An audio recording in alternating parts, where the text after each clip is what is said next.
मुंबई की रातों में समंदर की लहरें जैसे शहर के हर दर्द को अपने अंदर समेट लेती थी। उन्हीं लहरों के बीच एक आम सा लड़का कबीर अपनी सादी जिंदगी जी रहा था, जिसके सपनों में सिर्फ सुकून और सच्चा प्यार था। एक दिन उसके ऑफिस में आई नई इंटर्न अनाया, जिसकी मुस्कान में जैसे कोई टूटे हुए सुर की करुणा थी और आंखों में ऐसा दर्द जो दिल को चीर दे। वो खूबसूरत थी, पर उसके चेहरे पर एक रहस्य की छाया थी। कबीर को पहली नजर में लगा कि ये लड़की बाकी सबसे अलग है। पहले दिन उसने बस एक हल्की सी हाय कही थी, पर उस आवाज में एक कहानी छिपी थी। धीरे धीरे वक्त बीतता गया और दोनों के बीच चाय के प्यालों और फाइलों के बीच छोटी छोटी बातें बढ़ती गई। अनाया की हंसी में जैसे कबीर को अपनी मंजिल नजर आने लगी, लेकिन जब भी वो उसके करीब आता, अनाया एक अजीब सी दीवार खड़ी कर देती। वो हंसती थी, बातें करती थी, पर अपने दिल की गहराई किसी को नहीं दिखाती थी। कबीर को उसकी आंखों में दर्द दिखता था, पर वो पूछ नहीं पाता था। एक दिन उसने हिम्मत की और कहा, अनाया, तुम मुझसे कुछ छिपा रही हो ना? अनाया ने कुछ पल चुप रहकर कहा, कुछ बातें वक्त आने पर ही बतानी चाहिए कबीर, तुम नहीं समझोगे। कबीर के मन में सवालों का तूफान था, पर उसने कभी उसे मजबूर नहीं किया। उसे लगता था कि प्यार में जबरदस्ती नहीं होती, बस भरोसा होता है। मगर वक्त हमेशा किसी का नहीं होता। एक शाम जब कबीर ऑफिस से लौट रहा था, तभी उसे एक फोन आया, कबीर, अनाया को पुलिस ने गिरफ्तार कर लिया है। उसके हाथ से फोन छूट गया, दिल धक से रह गया। जब वो थाने पहुंचा तो वहां भीड़ थी, कैमरों की चमक, पुलिस की सख्ती और बीच में हथकड़ियों में बंधी अनाया। वो लड़की जो कल तक उसकी मुस्कान की वजह थी, आज अपराधी बन गई थी। पुलिस वालों ने बताया कि अनाया एक बड़े स्मगलिंग रैकेट का हिस्सा है और उसके खिलाफ पक्के सबूत हैं। कबीर को कुछ समझ नहीं आया। वो बस चिल्लाया, ये सब झूठ है, अनाया ऐसा नहीं कर सकती, पर सबूत बोल रहे थे। जब उसने अनाया से पूछा, क्यों अनाया, तुमने ये सब क्यों किया? तो अनाया की आंखों से आंसू बहने लगे। उसने कांपती आवाज में कहा, कबीर, मैंने ये सब अपने पापा को बचाने के लिए किया। राजवीर सिंह नाम के डॉन ने मुझे धमकी दी थी कि अगर मैंने उसके लिए काम नहीं किया तो वो मेरे पापा को मार देगा। कबीर के पास कोई जवाब नहीं था। वो बस खड़ा रहा और उसकी आंखों में बेबसी थी। अनाया बोली, कबीर, मैंने प्यार के लिए नहीं, मजबूरी में ये सब किया।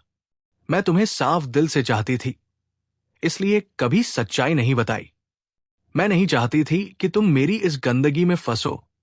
पुलिस उसे ले गई और कबीर वही टूट गया। उसके लिए दुनिया का हर रंग बेरंग हो गया। उसने दिन रात अनाया की बेगुनाही साबित करने की कोशिश की, वकीलों से मिला, हर दरवाजा खटखटाया, पर कोई उसकी बात सुनने को तैयार नहीं था। फिर एक दिन उसे पता चला कि राजवीर शहर से भागने वाला है।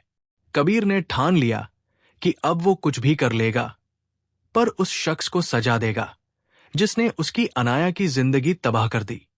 रात के अंधेरे में उसने राजवीर का पीछा किया। बंदरगाह के पास दोनों आमने सामने आए।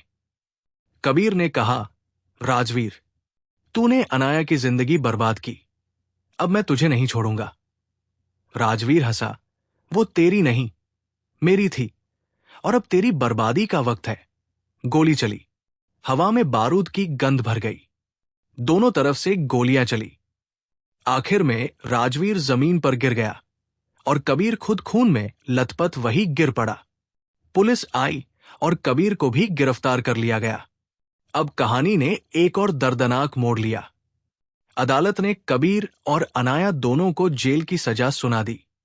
दोनों एक ही जेल में थे, पर अलग अलग बैरक में। कभी कभी जेल के आंगन में जब कैदी बाहर आते तो वो एक दूसरे को बस दूर से देख लेते। नजरें मिलती, पर लफ्ज नहीं। वो दोनों एक दूसरे की चुप्पी में जी रहे थे। एक सुबह जेल में खबर आई, अनाया ने आत्महत्या कर ली। कबीर के हाथ से रोटी गिर गई। वो कुछ पल तक पत्थर की तरह खड़ा रहा, फिर अचानक उसकी आंखों में खून उतर आया और वो चीख पड़ा, अनाया। जेल की दीवारें उसकी आवाज से कांप उठीं। उस रात वो पूरी रात रोता रहा, दीवार से सर टकराता रहा, पर वो अब जा चुकी थी, हमेशा के लिए। वक्त बीतता गया। 5 साल बाद कबीर रिहा हुआ। बाहर की दुनिया बदल चुकी थी, पर उसके अंदर अब भी वही तूफान था। वो सीधे उसी जगह गया जहां उसने पहली बार अनाया को देखा था, समंदर किनारे। हवा में अब भी वही नमी थी। लहरों की आवाज में उसे अनाया की हंसी सुनाई दे रही थी। उसने अपनी जेब से एक छोटी सी अंगूठी निकाली, वो जो उसने कभी अनाया को देने की सोची थी, पर मौका नहीं मिला। उसने अंगूठी समंदर में फेंक दी और कहा, प्यार कभी खत्म नहीं होता, बस वक्त उसकी शक्ल बदल देता है। समंदर की लहरें किनारे से टकराती रहीं, जैसे उसकी बात सुनकर भीग रही हों।